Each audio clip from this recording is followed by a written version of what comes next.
Hello again, all my special friends.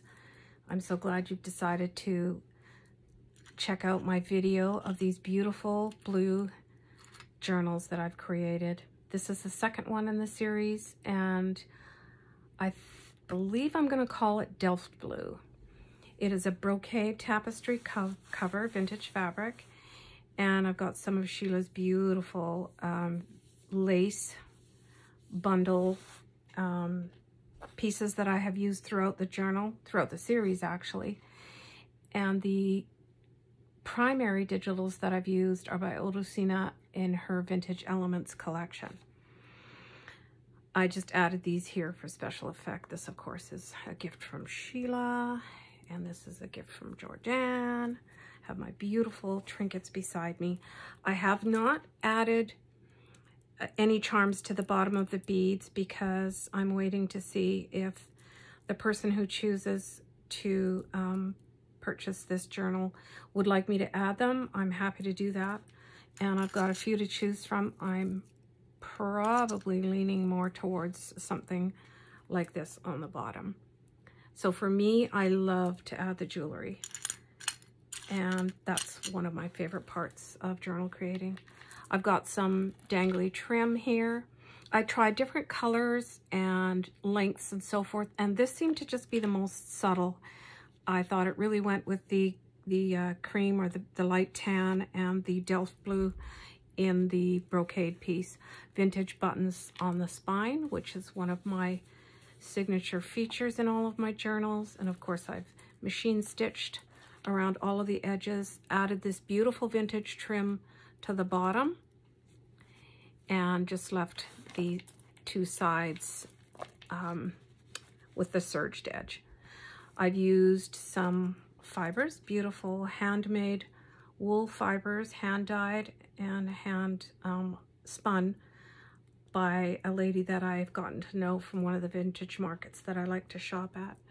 So it's just a removable closure, as is the tag that has this beautiful image of the soul of the rose. So my last series of journals were in pink, and they were all rose themed and rose named. This one is a slight carryover, but it's more in the blue tones, of course, and I've got a lot of stamping of roses inside. So this journaling card is quite thick and can be written on the back if you would so choose. Lady in blue. So I'll just put this piece to the side here and check out all of that beautiful, gorgeous vintage and dyed laces. I just love the variety so much. So fun to put together. And let's just open her up and go inside. So yeah, this particular, just trying to make sure I have the right name for the digitals.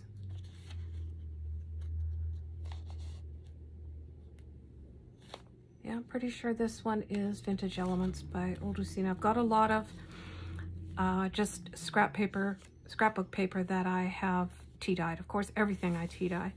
And vintage textiles on the side. I've used this gorgeous blue Lacta paper. I introduced that to a lot of the ladies at the retreat in Vermont who had not used it before, and it's natural fibers, just absolutely beautiful. It behaves a lot like wallpaper, or artisan paper. And then I've veiled the lace, vintage lace, across the inside of the covers to make pockets. Another booklet that I have created with an applique, some seam binding, and some sweet little beads, and then stamped it with the roses on the inside. And there's lots of space for you to tuck in some other tags or pieces of ephemera. This one is called Delft Blue. So I will tuck her inside here. I've shared this trick before too, is just when you have squared off corners and sheer lace, especially older lace, it's very fragile, and I don't want the corners of the pages to catch on the lace, so I just slide a ruler or a bone folder down the side to ease it into the pocket. Gorgeous images. I did use the staggered waterfall cascading page system that I designed also for the retreat. So the front page is folded at the 3-inch mark, and then the back of the page is 5 inches. So it fills up a 5-inch wide journal rather than a 4.5-inch wide, which is a typical tall, skinny size journal. So let's see if I can get this on a little better frame here. These tall, skinny ones are a little bit more challenging to get within frame. All the different shades of blue, just so beautiful.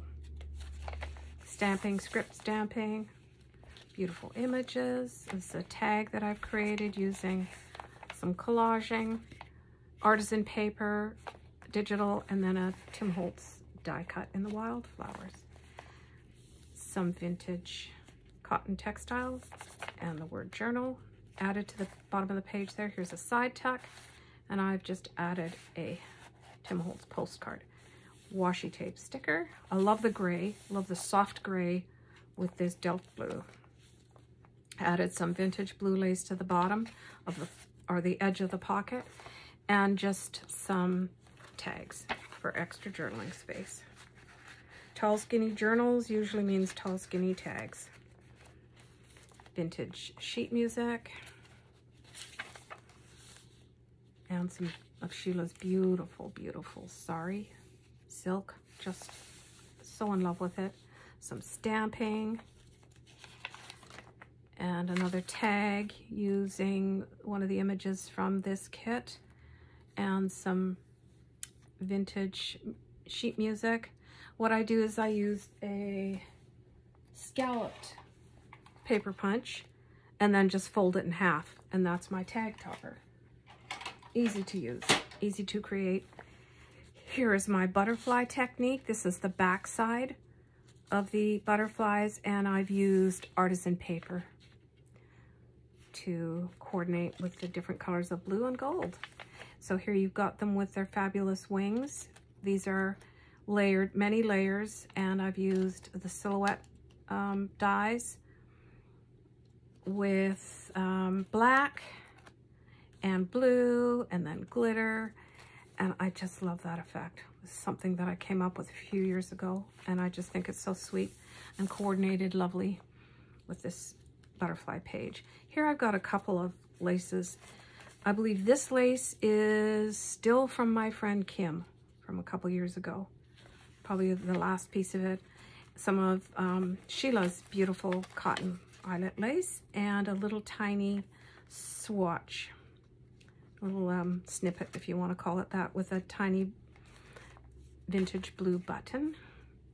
This gorgeous lace I came across in an antique shop where I live, and I fell in love with it, and the next time I went back they still had some, so I was able to snap up another yardage of it. It has zigzag trim, and then somebody has crocheted on either side, and it's just so delicate and floppy. I love it. A washi sticker, beautiful image from the kit. This is a journaling card that I've made with one of the Vintage Lady images from Ruby and Pearl. Some vintage book page from Les Miserables. Some collaging on the side. I'm just seeing a little tiny piece of glue there.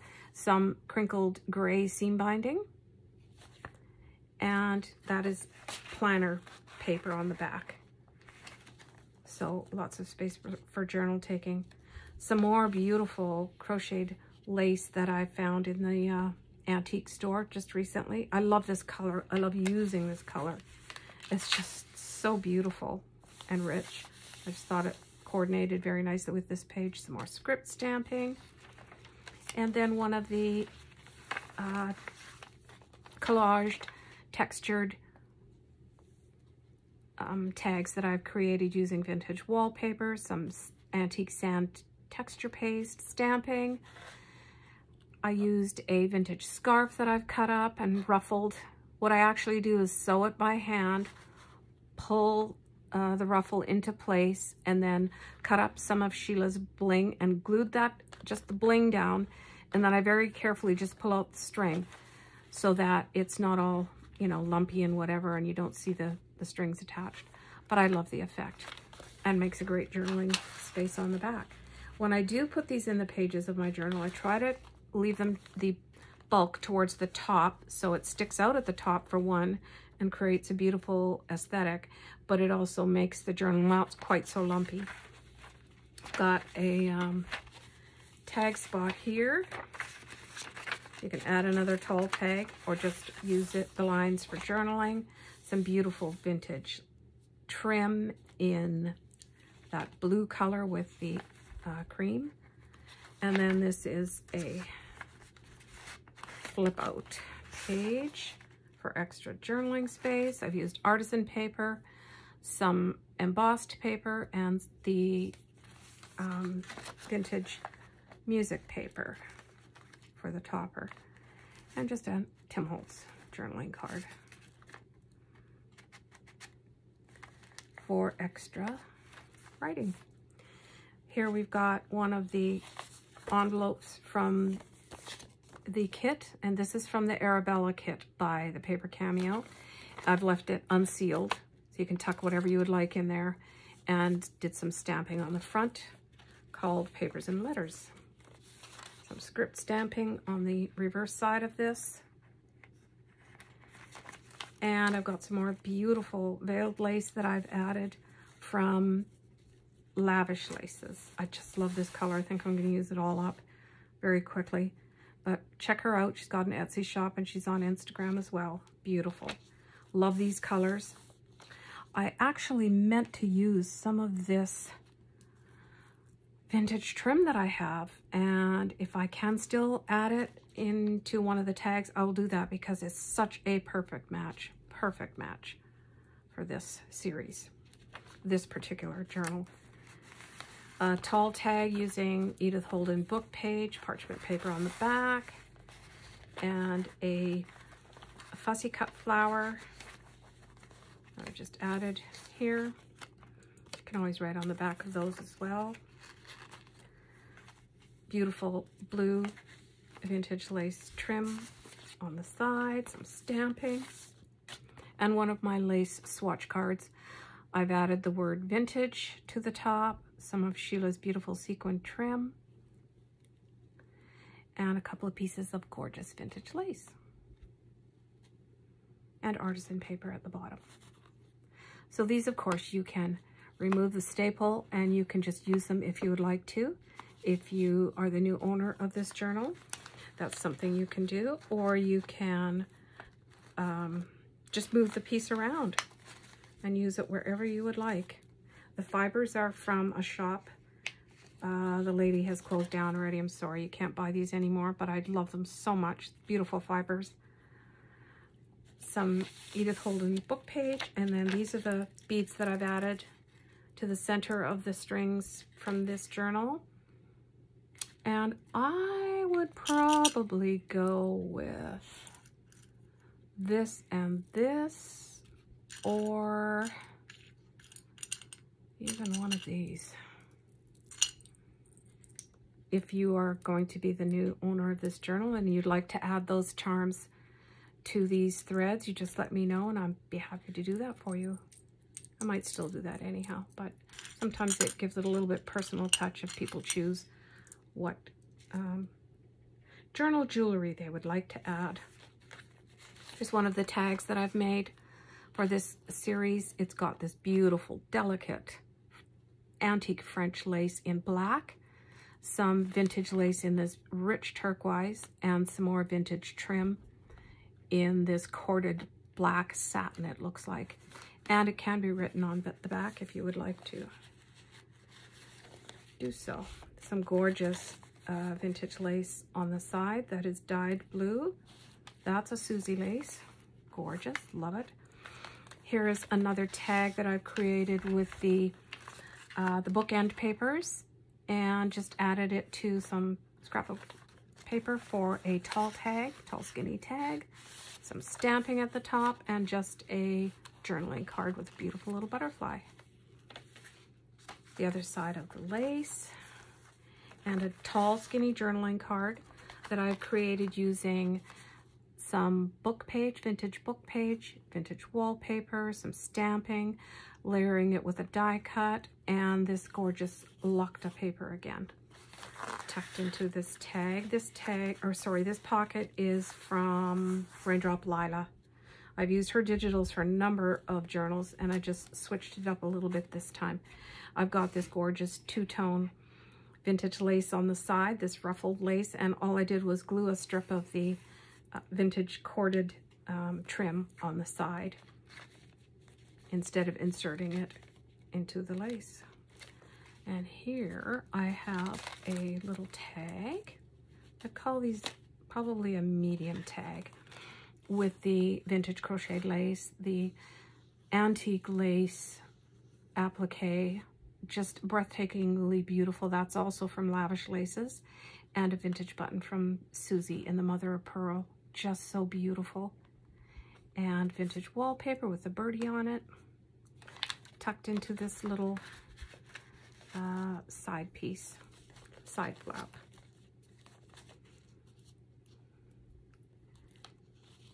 And some more beautiful vintage trim on the side. Tea-dyed papers for the tags, of course. I've got the word lapis here because the other colors that I was thinking of naming these journals were azure or azure and lapis blue. Just all the various different colors of blue. Just so beautiful, they inspired me. I love this artisan paper and the vintage sheet music at the top of the tag, backed onto parchment paper, and just a small journaling card. Lined note paper, beautiful washi sticker here, and I've got a tall tag or journaling card that I've just used some vintage lace, vintage wallpaper, book page from Les Miserables, and one of the stunning vintage lady images from Ruby and Pearl, backed onto parchment paper. And then on the side, I have added some of Sheila's beautiful netted gold blingy trim. Isn't that just perfect? I love it so much. Script stamping and some more vintage or antique lace on the side. It's just so soft. I love it. It's beautiful. More stamping and a little pocket here with some of the ephemera from the Arabella kit from the paper cameo, and just some small tags for journaling, extra space, and a butterfly, and a small journaling card here with another sweet bird on it. And then I've used the same fabric, the same textile that I used for this tag on the front cover, and just made a pocket out of it and hangs some of it, let it hang over the side with a little jewel and a dangle on a bulb pin, some vintage lace trim, and just a very tall tag made out of Edith Holden book page. The word Madame stamped on there. Another tall tag made from Les Mis book page, some collaged papers, and a beautiful vintage lady image. Some seam binding tied to the side, and that can be journaled on the back, of course. And this is one of Sheila's beautiful, perfect pieces of lace, dyed lace. To me, that's kind of a royal blue, cobalt blue, and it could be a tuck space, certainly, but I just love the color, how it coordinated with this side of the page. Some script stamping, and one more of these beautiful black antique lace, French lace tags that I've created using some very soft aqua antique lace. Absolutely gorgeous. I remember when I purchased this, it was quite pricey, but it's so beautiful, so delicate. It just coordinated so beautifully with the black and the cream colored chiffon ribbon tied through. You can use that as a little tuck spot, of course, and journal on the back if you so choose. I like to use these very large paper clips because they're very smooth and they don't catch on the lace, which is really important when you're using fragile antique or vintage lace. That's just so delicate. Some more black lace and a washi sticker on this fold-out page, lots of extra journaling space, vintage sheet music, a couple of tall tags, another one of these with the beautiful antique French lace as the topper, and a sweet dangle. So beautiful. I love it. And a journaling card, some of the vintage lace trim. Here we've got some unique crocheted trim as well. Got that from the antique store that the local antique store that I went to. So gorgeous. I love it. Some of Sheila's beautiful embellished trim with some bling on it. I think they're sequins. It's just so beautiful. I thought it coordinated perfectly with this gray and muted Delft blue color scheme. This is an antique postcard from 1908, and it's called Peaceful Valley. So that's a special piece of ephemera in this journal. Another beautiful washi sticker, journaling card that I've created using vintage German book page, some vintage light blue lace, and some tatting. Beautiful tatting on the back of an index card. And I've tied it with the seam binding and added some vintage buttons in black with the little rhinestone blingy centers. And we're coming up to the last page. Some of Sheila's incredibly beautiful sari silk with gold embroidery thread and turquoise. It was just so perfect for this journal. And some script stamping. Gorgeous image from the kit. And then on the pocket in the back here, I included the little tag from the actual buttons that I used for sewing on the signatures to the spine. Another tiny little vintage button. And I've just created this envelope and added the antique sand texture paste and the beautiful fibers, a handmade tall tag using vintage book page, vintage wallpaper, some locked up paper, some stamping, and layering up with the wildflower. So you can tuck anything that you'd like into the envelope, of course. And that brings us to the end of the second journal, which I'm calling Delft Blue. And I tied her with this set of 3 different colors of blue. And you can change it up. You can do whatever you would like if you are the new recipient of this journal. I'm so glad that you were able to stop by and look inside and see how beautiful she has become. And just think of using it yourself to journal all your thoughts and memories. Just so sweet. Thank you for watching, and we'll see you in the next video. Bye for now.